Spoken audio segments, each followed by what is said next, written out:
గురుగారు, శ్రీ పరాభవ నామ సంవత్సరం పంచాంగ శ్రవణం ప్రకారం మన దేశ రాజకీయాలు కావచ్చు, మన రాష్ట్ర రాజకీయాలు కావచ్చు, ఈసారి ఏ విధంగా ఉండబోతున్నాయి?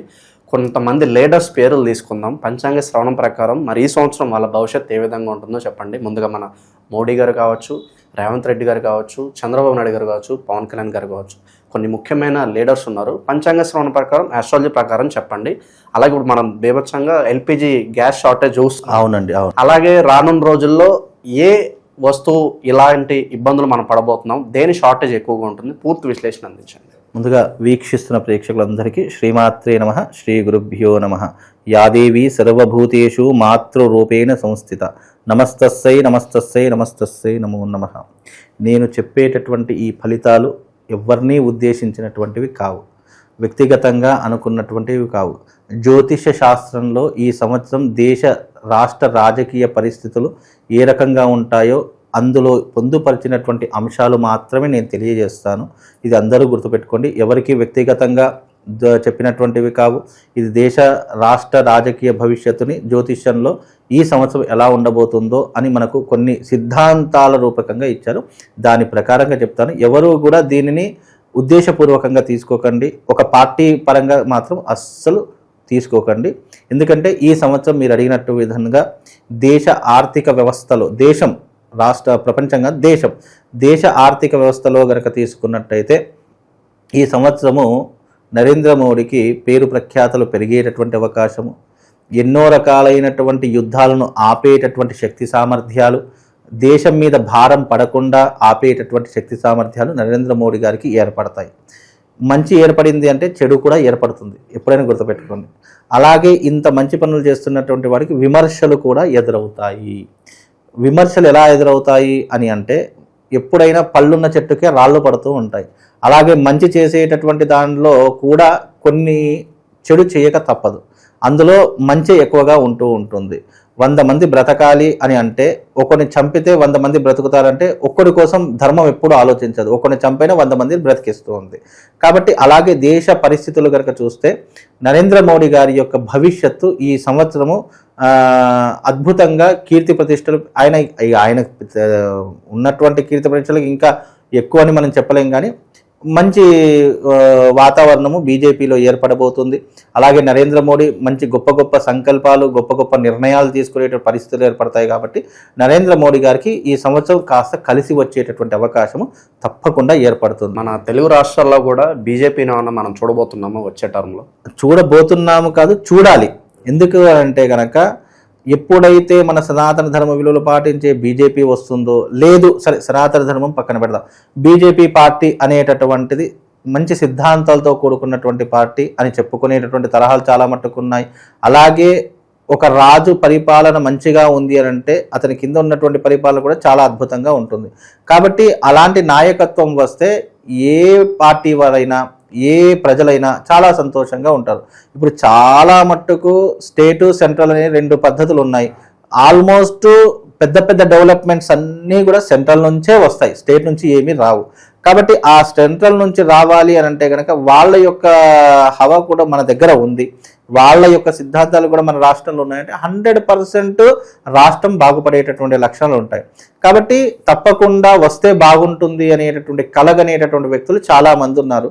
కాబట్టి బీజేపీ పార్టీ రావడము చాలా హర్షించదగ్గ విషయం, ఆనందించవలసినటువంటి విషయం. కాబట్టి తప్పకుండా బీజేపీ పార్టీ రావాలి అని కోరుకుంటున్నాను. అది ప్రజల చేతిలో ఉంటుంది. కాబట్టి ఇక రానున్న కాలంలో తప్పకుండా తెలుగు రాష్ట్రాల్లో బీజేపీ విజయకేతనం ఎగరవేస్తుంది అనేటటువంటి అంశాలైతే మన జ్యోతిష శాస్త్రంలో పొందుపరచడం జరిగింది. తప్పకుండా బీజేపీ పార్టీ ఇంకా ఎక్కువ సైన్యాన్ని పుంజుకొని ఇంకా ఎక్కువ రంగాల్లో, అలాగే ఇంకా మన భారతదేశంలో ఎక్కువ స్థాయిలో వచ్చేటటువంటి అవకాశాలు మాత్రం భవిష్యత్తులో కనిపిస్తాయి.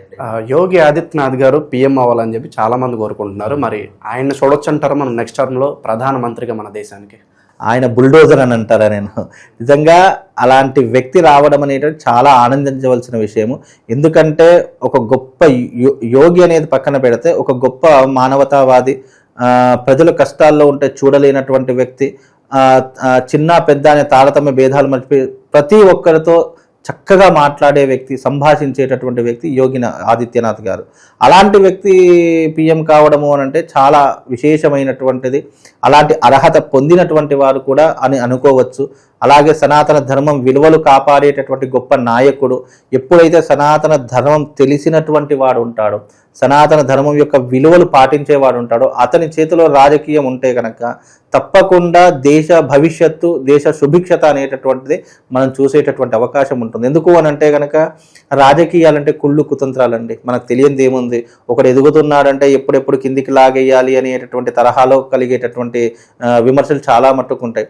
అంటే మనం బురదలో కాలు పెట్టినా, రాజకీయంలో కాలు పెట్టినా రెండూ ఒకటే. విమర్శలు తీసుకోవాలి, తిట్లు తీసుకోవాలి, ప్రశంసలు కూడా తీసుకోవాలి, రెండు రకాలుగా ఉండాలి. అలాంటి విషయాలు రాజకీయాల విషయానికి వస్తే కనుక మీరు అన్నట్టుగా తెలంగాణకి అలాంటి బుల్డోజర్ వస్తే కనుక నిజంగా చాలా మట్టుకు ఆనందించవలసిన విషయం. చూద్దాం, ప్రజలు ఏమనుకుంటున్నారో తెలియదు, మనం ఒక్కళ్ళు అనుకుంటే జరగదు. కానీ బీజేపీ ప్రభుత్వం నిజంగా తెలంగాణలో వచ్చింది అని అంటే అంతకంటే ఆనందించవలసినటువంటి విషయం ఇంకోటి లేదండి. ఎందుకంటే మన సనాతన పక్కన పెడితే మనుషుల యొక్క ఏదైతే ప్రభావాలు ఉన్నాయో చెడు విపరీతంగా పెరిగిపోతున్నాయి, విచ్చలవిడితనం పెరిగిపోతుంది. దీనివల్ల ప్రభుత్వం సరిగ్గా లేకపోవడం వల్ల, సరైనటువంటి నిర్ణయాలు తీసుకోకపోవడం వల్ల, చట్టాలు అనేటటువంటివి కొంతమంది రాజకీయాలు దాన్ని చుట్టంగా చేసుకోవడం వల్ల, అలా చేసుకోవడం వల్ల మన యొక్క భారతదేశ వ్యవస్థ ఇంకా పూర్తిగా వెనకబడిపోతుంది. కాబట్టి ఇలా వెనకబడిపోయేటటువంటి సమయంలో నిజంగా బీజేపీ పార్టీ వస్తే గనక, నిజంగా యోగి ఆదిత్యనాథ్ గారు వస్తే గనక మన యొక్క భారతదేశ రూపురేఖలు మారుతాయని నేను చాలా విశ్వసిస్తాను. అలా రావాలి అని కోరుకుంటున్నాను. నిజంగా యోగి ఆదిత్యనాథ్ గారు పిఎం కావాలి, ప్రైమ్ మినిస్టర్ కావాలి అని కోరుకుందాము. నిజంగా అలా రావాలి. ఇప్పుడు పంచాంగ ప్రకారం కనుక చూసుకున్నట్టయితే అవకాశాలు అయితే ఉన్నాయండి. తప్పకుండా యోగి ఆదిత్యనాథ్ పిఎం అయ్యేటటువంటి సూచనలు కూడా కనిపిస్తున్నాయి. ఆంధ్ర విషయానికి వస్తే మరి చంద్రబాబు నాయుడు గారు అలాగే పవన్ కళ్యాణ్ గారు వీళ్ళ పరిస్థితి ఎలా ఉండబోతుంది ఈ సంవత్సరం? అయితే ఏపీ రాజకీయాల్లో గనక చూసుకున్నట్టయితే కొన్ని చీలకలు ఏర్పడేటటువంటి విధానాలు కనిపిస్తున్నాయి. కొన్ని విమర్శలు వచ్చేటటువంటి అవకాశాలు కూడా కనిపిస్తున్నాయండి. ఈ మధ్య కాలంలో ఏపీ రాజకీయాల్లో ఎన్నో మార్పులు మనం చవి చూసేటటువంటి లక్షణాలు ఈ సంవత్సరము మనము చూస్తాము. అలాగే పవన్ కళ్యాణ్ గారి యొక్క భవిష్యత్తు కనుక చూసినా కానీ పవన్ కళ్యాణ్ గారికి కూడా మంచి పేరు ప్రఖ్యాతులు వచ్చే అవకాశము, ప్రజల యొక్క మన్ననలు వచ్చే అవకాశము, తదుపరి సీఎం అయ్యేటటువంటి సకల లక్షణాలన్నీ కూడా అవపోసన పట్టేటటువంటి విధంగా ఈ సంవత్సరం అతని యొక్క పరిపాలన ఉంటూ ఉంటుంది. అలాగే విమర్శలు కూడా కొద్దిగా ఎదుర్కొనేటువంటి పరిస్థితులు అయితే పవన్ కళ్యాణ్ గారికి ఎక్కువగా ఉన్నాయి. ఎందుకంటే పవన్ కళ్యాణ్ గారికి ఆగస్టు ఆర్ సెప్టెంబర్ కాస్త గడ్డు కాలము అని చెప్పుకోవచ్చు. కనుక ఆగస్టు ఆర్ సెప్టెంబర్లో పవన్ కళ్యాణ్ గారు కాస్త జాగ్రత్తగా ఉండే ప్రయత్నం చేసుకోవాలి. లేదు అంటే విమర్శలు ఎదుర్కొంటారు, దాడులు ఎదుర్కోవాల్సిన పరిస్థితులు ఏర్పడుతూ ఉంటాయి. లేదు అని అంటే కనుక కాస్త ఇక ఇబ్బందికరమైనటువంటి వాతావరణము, లేదు అని అంటే శరీరానికి ఆపద రావచ్చు, ప్రాణానికి ఆపద వచ్చేటటువంటి లక్షణాలు ఆగస్టు ఆర్ సెప్టెంబర్లో ఏర్పడుతూ ఉంటాయి. కాస్త జాగ్రత్తగా ఉండే ప్రయత్నం చేసుకోవాలి పవన్ కళ్యాణ్ గారు. జగన్ గారు ఏమన్నా కంబ్యాక్ ఇచ్చే అవకాశం కనిపిస్తుంది అంటారు? లేదండి, ఇప్పట్లో జగన్ గారి యొక్క కంబ్యాక్ అయితే లేదు. ఇప్పుడే కాదు, ఇంకో 10 సంవత్సరాల వరకు అయితే జగన్ గారి కంబ్యాక్ అయితే మనం చూడలేము. ప్రజలు నమ్మే పరిస్థితులు లేదంటారు? ప్రజలు నమ్మినా అతని యొక్క జాతక గ్రహ, ఇప్పుడు వాళ్ళ జాతకాలు నమ్మరండి, జాతకాలు మనం చెప్పినా పెద్ద వేస్టే. కాబట్టి ప్రజల యొక్క విధానాలు కావన్నా, ఆయన చేసేటటువంటి కొన్ని పనుల కారణం చేత కూడా కొన్ని వ్యతిరేకత ఉండడం కారణం చేత జగన్ గారు ఈ ఎలక్షన్ కాదు, నెక్స్ట్ ఎలక్షన్లో కూడా రాలేనటువంటి పరిస్థితులు ఉంటాయి. నెక్స్ట్ ఎలక్షన్లో కనుక మీరు చూసుకుంటే 2029 నాటికి మనకి ఎలక్షన్స్ ఉంటాయనుకుంటా. ఆ సమయానికి వస్తే గనక అయితే పవన్ కళ్యాణ్ గారు సీఎం అవుతారు. లేదు అని అంటే గనక మళ్ళీ చంద్రబాబు నాయుడు గారే సీఎం అయ్యేటటువంటి లక్షణాలు ఎక్కువగా కనిపిస్తుంది. ఇప్పుడు పవన్ కళ్యాణ్ గారు సీఎం అవ్వాలంటే ఖచ్చితంగా ఈ పొత్తులోంచి బయటకు వస్తేనే అది పాసిబుల్ అవుతుంది అంటారు, లేదంటే అండర్స్టాండింగ్ తోటి సీఎం? మరి లోకేష్ గారి పరిస్థితి ఏంటంటారు? ఇప్పుడు లోకేష్ గారికి ఇంకా సీఎం అయ్యేటటువంటి విధానాలు అయితే అంటే జాతక రీత్యా అయితే లేవండి. బికాజ్ అయితే డిప్యూటీ సీఎం అవుతారు, అయితే సీఎంగా మన పవన్ కళ్యాణ్ పోస్ట్ లోకేష్ గారికి వస్తుంది. లేదు అని అంటే కనుక ప్రస్తుత కాలంలో తెలుగుదేశం పార్టీలో కనుక చూసుకుంటే, జనసేన పార్టీలో కనుక చూసుకుంటే ఆ కాలం నాటికి అయితే ఎవరి పార్టీ వాళ్ళు ఉద్దేశపూర్వకంగా ఒక అండర్స్టాండ్తో బయటకు వచ్చేసి సీఎం రేంజ్లో ఉండేటటువంటి లక్ష్యం, అంటే అప్పటికి ఎవరి తరహాలో వాళ్ళు చేసుకునేటటువంటి పరిస్థితులు ఏర్పడతాయి. లేదు అని అంటే కనుక ఇదే తరహాలో పొత్తులో కూర్చుండి ఒకవేళ ఇద్దరు కూడా పొత్తులోకి వస్తే పవన్ కళ్యాణ్ గారిని సీఎం చేసేటటువంటి అవకాశాలు ఎక్కువగా కనిపిస్తున్నాయండి. కాబట్టి పవన్ కళ్యాణ్ గారు సీఎం అయ్యేటటువంటి లక్షణాలు ఉన్నాయండి. సో ఈ చీలికలు ఏ సంవత్సరంలో జరగవచ్చు అంటారు? ఈ సంవత్సరంలో అవుతుందంటారా? లేదండి, ఈ సంవత్సరంలో అయితే ఉండేటటువంటి అవకాశం 2027లో కొంతవరకు విమర్శలు ఎదుర్కొంటారు. అంటే ఇరు పార్టీల మధ్య, అంటే తెలుగుదేశం జనసేన పార్టీల మధ్య అభిప్రాయ భేదాలు రావడము, లేదు ఎవరో చేసినటువంటి కార్యకర్తలు చేసినటువంటి వాటికి వీళ్ళు కాస్త ఇబ్బందులు పడడము ఈ మధ్య కాలంలో జరిగేటటువంటి అవకాశాలు మాత్రం కనిపిస్తాయి. అంటే ఎప్పుడైనా గుర్తుపెట్టుకోండి, రాజు వల్ల తక్కువ తప్పులు జరుగుతాయి, ఎవరైతే ప్రజలు ఉన్నారో వాళ్ళ వల్ల ఎక్కువ తప్పులు జరుగుతాయి. ప్రజలు ఏదైతే తప్పు చేశారో ఆ నీలాప నిందలు, ఆ రకములైనటువంటి వివాదాలు అన్నీ కూడా రాజు మీద పడతాయి. అలాగే జనసేన పార్టీలో కావచ్చు, తెలుగుదేశం పార్టీలో కావచ్చు, కొంతమంది చేసినటువంటి చెడు వల్ల ఆ యొక్క చెడు వాళ్ళ మీద ప్రభావం చూపి వాళ్ళ మధ్య చీలికలు వచ్చేటటువంటి లక్షణాలు కొంతవరకు కనిపించేటటువంటి అవకాశాలు ఉన్నాయండి. ఇది రాసి పెట్టుకోండి. మళ్ళీ ఈ వీడియో మళ్ళీ నెక్స్ట్ దాంట్లో కూడా ఉపయోగపడుతుంది మీకు. అలాగే తెలంగాణ విషయానికి వస్తే సార్, చాలా వరకు ప్రజల్లో వ్యతిరేకత కనిపిస్తుంది ప్రజెంట్ ఉన్న గవర్నమెంట్కి. చాలామంది 5,000 కోట్లు పెట్టి ఒక గాంధీ విగ్రహం కట్టడం ఏంటి, ఇల్లులు కూల్చేసి అక్కడ డెవలప్ చేయాల్సినంత అవసరం ఏంటి అని చెప్పి మాట్లాడుతున్నారు. మరి మీ ప్రకారంగా కేసీఆర్ గారు కంబ్యాక్ ఏమన్నా మనం ఎక్స్పెక్ట్ చేయవచ్చా నెక్స్ట్ టర్మ్లో? అంటే ఇప్పుడున్నటువంటి తరహాలో కనుక చూసుకుంటే, ఇప్పుడు కాంగ్రెస్ పార్టీ అంటే తుక్లక్ పాలన అంటూ ఉంటారు చాలామంది. ఎందుకంటే ముస్లింల పార్టీ అని చెప్పేసి, సరే ఎవరి అభిప్రాయాలు వాళ్ళవి, మనం వ్యక్తిగత అభిప్రాయాలు అవసరం లేదు. కాకపోతే ఏంటి అంటే మీరు అన్నట్టుగా ఇది కొంచెం బాధాకరమైనటువంటి విషయం. ఇప్పుడు మన తెలంగాణలో హైదరాబాద్ సిటీలో గాంధీ గారి విగ్రహం అవసరం లేదు ఫస్ట్ ఆఫ్ ఆల్. రెండో విషయం ఏంటి అని అంటే కనుక, ఇంతమంది ఇబ్బందులు పడుతున్నారు, ఇంతమంది అపార్ట్మెంట్లు కూలిపోతున్నాయి, ఇంతమంది రోడ్డున పడుతున్నారు, ఇంతమంది యొక్క వ్యవహార తీరు బాగా లేదు అనుకున్నప్పుడు దాన్ని విరమించుకోవడం మంచిది. కానీ నేను కడతాను, 5,000 కోట్లు ఎవరబ్బ సొమ్ము అండి కట్టడానికి? ప్రజల యొక్క సొమ్ము. ఆ 5,000 ఇప్పుడు ఆల్రెడీ ఆయన చెప్పేటటువంటి వర్షన్ ఎలా ఉంది అని అంటే, ఇప్పటికే రాష్ట్రంలో అప్పుల్లో ఉంది, ఇప్పటికే భారం అంతా నా మీద పడింది, వాళ్ళందరూ అప్పులు చేసి నా మీద రాష్ట్రం వదిలేసి వెళ్ళి, అప్పులు ఉన్నవాడు 5,000 కోట్లు పెట్టి నీకు గాంధీ విగ్రహం కట్టాల్సిన అవసరం ఏముంది? దానివల్ల పోని గాంధీ విగ్రహం దానివల్ల తిండికి వస్తుందా, టికానాకు వస్తుందా? లేదు అంటే అది పెట్టడం వల్ల ఇంకా ఏదైనా పెద్ద స్థాయిలో నువ్వు వెళ్ళగలుగుతావా? ఇంకా అది పెడితే దానికి ఇంకా అతను కిందికి పడిపోవడమే తప్ప దానివల్ల వచ్చేదంటూ ఏమీ లేదు. ఒకవేళ ఆ నిర్ణయం తీసుకుంటే తప్పకుండా అవిశ్వాస తీర్మానం వచ్చి తెలంగాణ ముఖ్యమంత్రి రేవంత్ గారు దిగిపోయేటటువంటి లక్షణాలు 100% ఉంటాయండి. ఇక కేటీఆర్ గారు రావచ్చు అంటారా? మళ్ళీ కేసీఆర్ గారు బాధ్యతలు తీసుకుంటారంట? లేదండి, అయితే నా అంచనా ప్రకారము, జ్యోతిష్యం పక్కన పెడితే అంచనా ప్రకారం కేటీఆర్ గారు లేదా హరీష్ రావు గారు, వీరిద్దరిలో మాత్రం ఎవరైనా ఒకరు ముఖ్యమంత్రి అయ్యే అవకాశం అయితే ఏర్పడుతుంది. మళ్ళీ కేసీఆర్ గారు అయితే వచ్చే అవకాశం అయితే లేదు. ఎందుకంటే ఆరోగ్య రీత్యా చూసుకున్నా, అప్పటికి ఉన్నటువంటి ఈ యొక్క పార్టీ రీత్యా చూసుకున్నా కొంతవరకు మాత్రం కేసీఆర్ గారు రెస్ట్ తీసుకునే పరిస్థితి ఉంటుంది తప్ప మళ్ళీ రాజకీయ భవిష్యత్తులో అంటే వెనుకుండి చక్రం నడిపిస్తారు.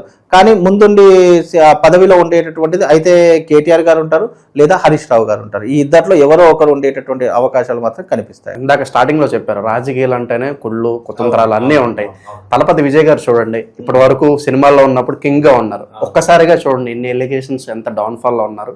తమిళనాడులో మరి ఆయన పరిస్థితి ఏంటి? సీఎం అవుతారంటారు? తమిళనాడులో అయ్యేటటువంటి పరిస్థితి అయితే లేదండి. మళ్ళీ తమిళనాడులో అంటే ఇప్పుడు రాజకీయంలో ఎలా ఉంటుంది అని అంటే కనుక, ఒక వ్యక్తిని మనం ఒక రకంగా ఊహించుకున్నప్పుడు ప్రతి ఒక్కరి మైండ్లో అదే ఉంటుంది, దాని బిహైండ్ మళ్ళీ వెళ్ళలేము. ఒక విజయ్ దళపతి గారిని ఒక హీరో లాగానే చూసాము, ఒక యాక్టర్ గానే చూసాము. మళ్ళీ రాజకీయాల్లో చూడాలి అంటే అంత ఆషామాషి వ్యవహారం కాదు ఫస్ట్ పాయింట్. మళ్ళీ అక్కడ రాజకీయ భవిష్యత్తు చూస్తే కనుక అన్న డిఎంకే పార్టీ ఏదైతే ఉంటుందో అదే చక్రం తిప్పే అవకాశం ఉంటుంది తప్ప మళ్ళీ దళపతి గారి యొక్క పార్టీ వచ్చేటటువంటి సూచనలు అయితే కనిపించలేదు. విరమించుకోవడం చాలా ఉత్తమమైనటువంటి పని అని నేను చెప్పగలుగుతాను. లేదు ఇలాగే రాజకీయాల్లో ఉంటాను అంటే కనుక ఇటు ఈ లైఫ్ పోతుంది, రాజకీయ భవిష్యత్తు కూడా పోయేటట్టు. ఇప్పుడు ఫ్యాన్స్ వేరే, ఓటింగ్ దాకా వచ్చేసరికి వేరే. అంత పెద్ద చిరంజీవి గారు ప్రజారాజ్యం పార్టీ పెట్టారు, కానీ ఏం జరిగింది? ప్రజలు లక్షలాదిగా వచ్చారు, కానీ ఓటు బ్యాంక్ వచ్చేసరికి ఏమైంది? అలాగే సినిమా రంగంలో ఉన్నటువంటి వారికి రాజకీయ భవిష్యత్తు అని గతంలో ఉండేది. ఎన్టీఆర్ గారి కాలంలో, ఎంజీఆర్ గారి కాలంలో, జయలలిత గారి కాలంలో ఉండేది. వాళ్ళను ఒక తరహాలో 2 వర్గాలుగా చూశారు కాబట్టి ఉండేది. కానీ ఇప్పుడు అలా కాదు. సినిమా ప్రపంచం వేరే, సినిమా లైఫ్ వేరే, రాజకీయ భవిష్యత్తు వేరే. కాబట్టి రాజకీయంలో రావాలి అని అనుకుంటే అంత చిన్న విషయం కాదు. విజయ్ దళపతి గారికి కూడా అది పెద్ద ఒక టాస్క్ అని చెప్పుకోవాలండి. వస్తాడో రాదో పక్కన పెడదాము, అదొక టాస్క్. కాబట్టి విజయ్ దళపతి గారు చక్కగా సినిమాలు చేసుకోవడము చాలా ఉత్తమమైన పని.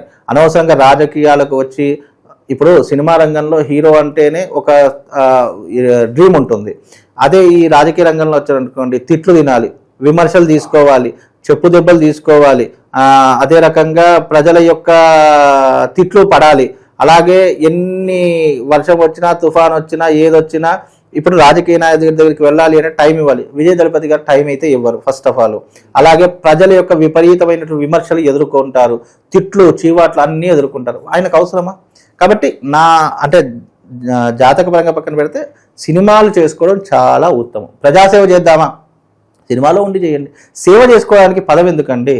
ఇప్పుడు ఆయన తలుచుకుంటే ఏదైనా చేయొచ్చు ఒక హీరోగా, దానికి పదవి ఎందుకు అనేటటువంటిది వాళ్ళు ఆలోచించుకోవాలి. ఇప్పుడు నా సలహా ఏంటి అంటే, పదవిలో ఉన్నా లేకపోయినా ఆయన సేవ చేసుకుందామని, సేవ చేసుకోవాలంటే పదవి అవసరం లేదు.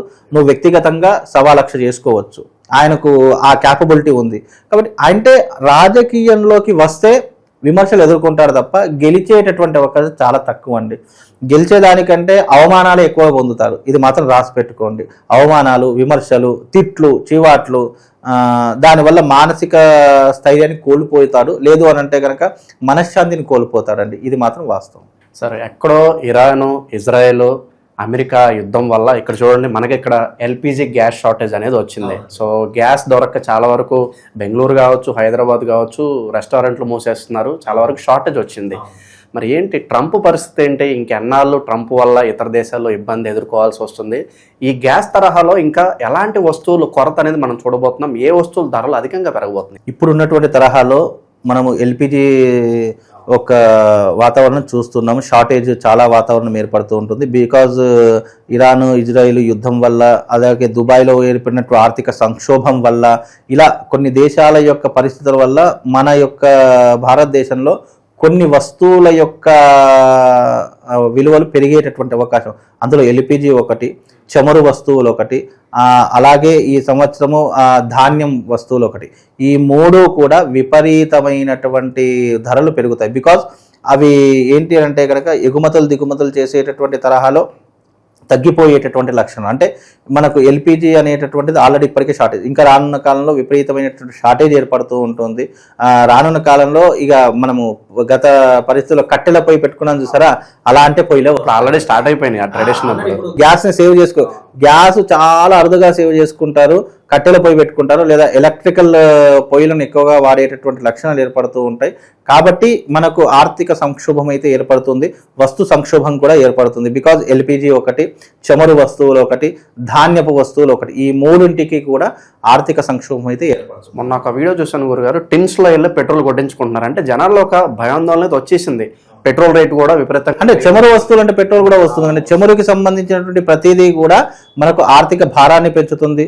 దాన్ని చాలా మట్టుకు చాలా అంటే ఒక బంగారంలా చూసుకునేటటువంటి కాలం ఏర్పడేటటువంటి లక్షణాలు కూడా అది ఈ సంవత్సరంలో కొన్ని రోజులు ఏర్పడతాయి, తర్వాత మళ్ళీ మామూలుగా అయిపోతుంది. పెద్ద దానికి ఇబ్బంది పడాల్సిన అవసరం లేదు.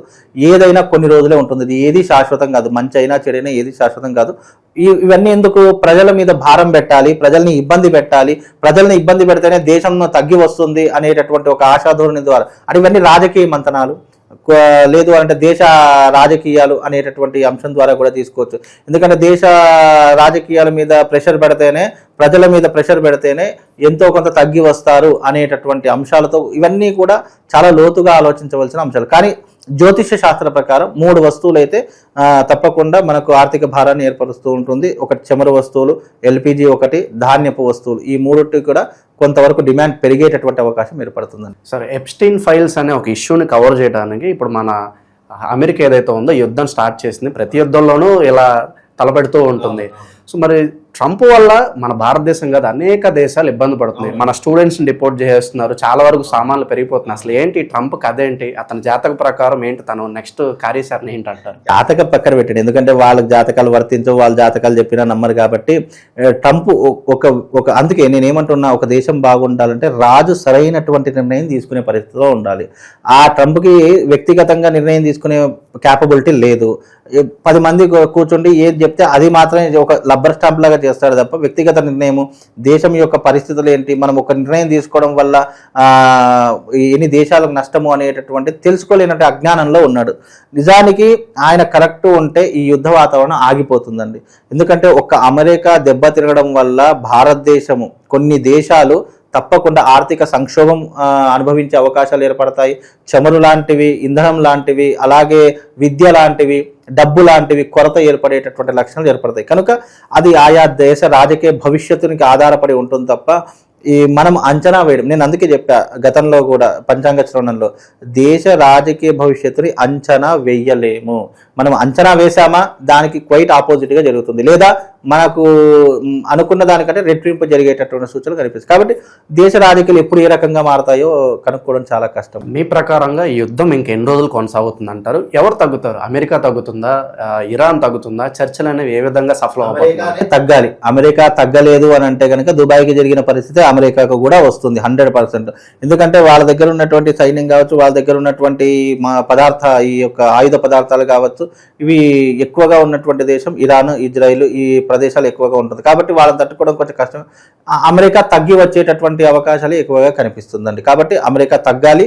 తగ్గకపోతే ఒకవేళ దాని యొక్క భారము దేశం మీద, అందరి మీద పడుతుంది. కొన్ని దేశాలు ఇబ్బందులు పాలయ్యేటటువంటి స్థితులు ఏర్పడతాయి. దేశం ఇబ్బంది అయితే ప్రజలు కూడా ఇబ్బందులు పాలయ్యేటటువంటి సూచనలు కనిపిస్తాయండి. కాబట్టి కొంతవరకు అంటే ప్రస్తుతానికి మన భారతదేశానికి అయితే ఎలాంటి ముప్పు లేదు. కాకపోతే వస్తే గనక రాసి పెట్టుకొని జూన్లో ఆర్ జూలైలో చాలా తీవ్రమైనటువంటి పరిస్థితి ఎదుర్కొంటాము. ఈ జూన్ జూలై దాటిందా మళ్ళీ నార్మల్, మనకి ఏమీ ఉండదు. ఈ జూన్ జూలైని తట్టుకునే శక్తి ఉండాలి భారతదేశానికి. జూన్ జూలైలో గనక తట్టుకుంటే ఇక మన భారతదేశాన్ని ఎవరు కూడా ఏం చేయలేరండి. సో మీ ప్రకారంగా నెక్స్ట్ సూపర్ పవర్ ఎవరంటారు? రష్యానా, చైనానా, ఇండియానా? నెక్స్ట్ బూమింగ్ ఎవరంటారు? నాకు తెలిసి 2 ఉన్నాయండి. ఒకటి అయితే చైనా అవుతుంది, లేదా ఇండియా అవుతుంది. ఈ రెండిటికి అధికారం ఉంది తప్ప వేరే రష్యాకు దానికి అంత మద్దతు అయితే కనిపించలేదు, అంత బలం కూడా లేదు. అంటే జాతక ప్రకారంగా గ్రహ ప్రారంగా చూసుకున్నా అయితే చైనా అవుతుంది, లేదా భారతదేశం అవుతుంది. సార్, మనము సూపర్ పవర్ అవ్వాలంటే ఒక విషయంలో మాత్రం ప్రక్షాళన జరగాలి. మనకంటే చిన్న దేశాలు చాలా వరకు ముందెళ్ళిపోతాయి. మనం ఇంకా ఇలా ఉండటానికి ఈ ఓట్ బ్యాంక్ పాలిటిక్స్ కావచ్చు, కుల మత రాజకీయాలు కావచ్చు, ప్రక్షాళన జరుగుతుందంటారా? సాధ్యమని అంటారా మీ ప్రకారంగా? ఒక్కటండి, భారతదేశంలో గర్వం చాలా ఎక్కువగా ఉంటుంది. ఎందుకంటే భారతదేశం అంటేనే గర్వంతో తలెత్తి నిలబడేటటువంటి దేశం. ఏ దేశంతో పోల్చుకున్నా తలెత్తేటటువంటి దేశం భారతదేశం. కానీ ఒక 100 మందికి ఇబ్బంది జరుగుతుంది అని అనుకుంటే మనం తలదించుకోవడంలో తప్పు లేదు. కాకపోతే మనము ఆలోచించే విధానం కావచ్చు, ఆచరించే విధానం కావచ్చు, మనకు గైడ్ చేసే వ్యక్తి కావచ్చు, లేదా మనం పరిపాలించే రాజు కావచ్చు, సరైనటువంటి గైడెన్స్ తీసుకొని సరైనటువంటి అవగాహన ఉంటే తప్పకుండా మన దేశము సూపర్ పవర్గా ఉంటుందండి. ఏమాత్రము మనము మీరు అన్నట్టుగా కుల రాజకీయాలు చేద్దాము, వీడేంటి ముందుకు వెళ్ళేది, వీడు వెళ్తే మళ్ళీ నా పవర్ తగ్గిపోతుందో అని చెప్పేసి, లేదా వీడు వెళ్తే నాకెక్కడ చిన్న చూపు వస్తుందో అని చెప్పేసి మన దాంట్లో మనమే రాజకీయాలు చేసుకున్నాం అనుకోండి, ఎప్పటికీ మనం ముందుకు వెళ్ళలేమండి. ఇప్పుడు భారతదేశంలో 2 ఉన్నాయి, మంచి ఉంది, చెడు ఉంది. మనము 10 మంది కోసం ఆదర్శంగా నిలబడదాము, మన భారతదేశాన్ని మనమే సూపర్ పవర్గా మార్చుకుందామంటే మన భారతదేశాన్ని కొట్టేవాడు లేడండి, రాసి పెట్టుకోండి. కాకపోతే మన దాంట్లో ఉన్న కుళ్ళు కుతంత్రాలు పక్కన పెట్టేసి మన దేశం అంతా ఐక్యమైంది అంటే, మన దేశం గనక ఐక్యత సాధించింది, ప్రతి దాంట్లో మనం ఐక్యతగా ఉండాలని ఎప్పుడైతే ఆలోచిస్తుందో ఎన్ని దేశాలు వచ్చినా మన భారతదేశాన్ని ఎదుర్కోలేరు. అంత గొప్పనైనటువంటి దేశం మన సనాతన ధర్మం భారతదేశం. భారతదేశం ఒక సూపర్ పవర్గా ఎదగాలని చెప్పి మనస్ఫూర్తి కోరుకుందాం. పంచాంగ శ్రవణం ప్రకారం దేశ ఆర్థిక రాజకీయ పరిణామాలు ఏ విధంగా ఉండబోతున్నాయో మంచి విశ్లేషణ అందించారు. ధన్యవాదాలు. శ్రీమా.